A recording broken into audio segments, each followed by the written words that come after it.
Welcome back, guys. In this tutorial, I'll show you how to connect Shopify with WooCommerce using Integrately. This is super useful if you manage multiple stores and want them synced automatically. First, head over to integrately.com, then log into your Integrately account.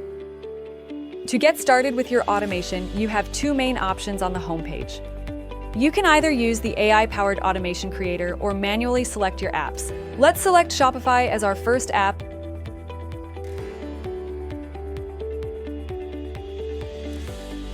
and WooCommerce as our second.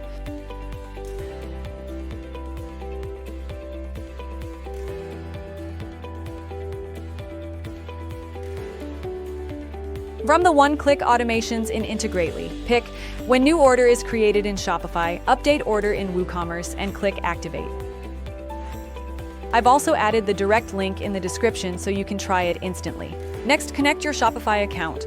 Follow the on-screen steps to enter your API key and details.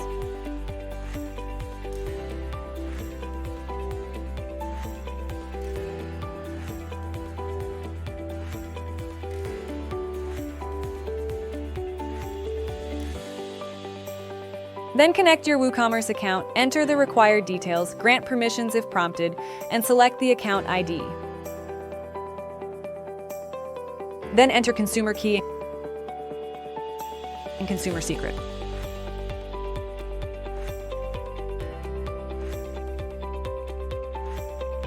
Now map the required fields. Select the correct search query and order ID to complete the setup. Finally, switch on Test and Turn On to activate your automation. Once confirmed, every new Shopify order will update in WooCommerce automatically through Integrately. And that's it. Shopify with WooCommerce in no time with Integrately. If this tutorial helped you, make sure to like, subscribe, and check the link in the description for more details.